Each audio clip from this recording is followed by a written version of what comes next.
Do I need?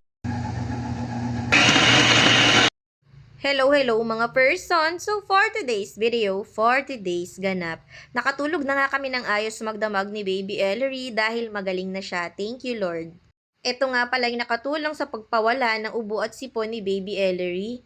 Yung oregano nga sana yung susubukan ko pero mas minabuti kong ito na lang. Naglaga lang ako ng dahon ng malunggay. Ang una ko nga ginawa, isasali ko na nga lang ito sa kanyang pagkain para sigurado akong nakakain niya at talagang maa-absorb ng katawan niya.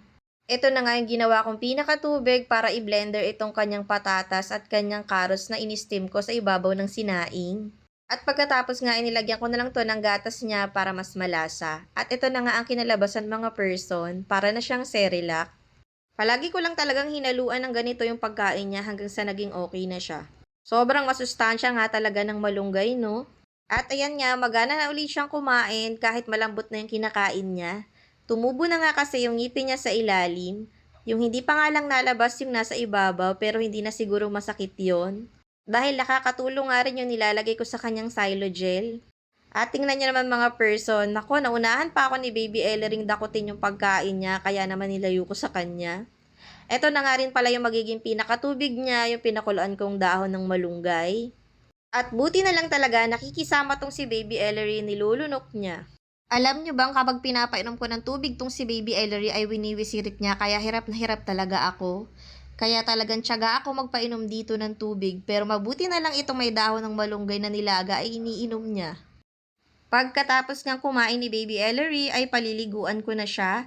2 araw ko nga kasing hindi pinaliguan si Baby Ellery.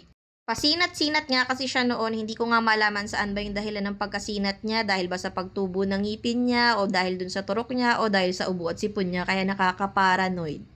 Kaya linis-linis lang muna talaga yung ginawa ko kay Baby Ellery noon. At yung pinampaligo ko nga sa kanyang maligamgam ay pinatakan ko nga ng isang kalamansi.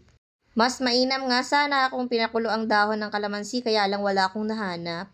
Dahil may konting sipon pa nga si Baby Ellery, tinuloy ko lang ang pagpapatak ng salinis sa kanya para mas tuluyan na siyang gumaling. Yung Ambroxol naman ay tinigil ko na dahil hindi na naman siya umuubo. At dahil okay na nga ang Baby Ellery, hindi na ganun kaklingi, ayan, makakapag-unboxing na tayo ng parcel na dumating kanina. So ayan nga mga person, ito nga pala ay in-order ko para kay Baby Ellery. Medicine feeder set nga ito at may kasama ng lagayan kaya talagang mas organized. May kasama na ring brush panlinis at meron nitong parang pa-injectable, mas mabilis makapagpainom ng gamot kay baby. At matatansya mo talaga kung gaano lang karami yung lakas ng pagpapafeed mo sa kanya ng gamot. Sobrang nagustuhan ko nga yung quality niya mga person.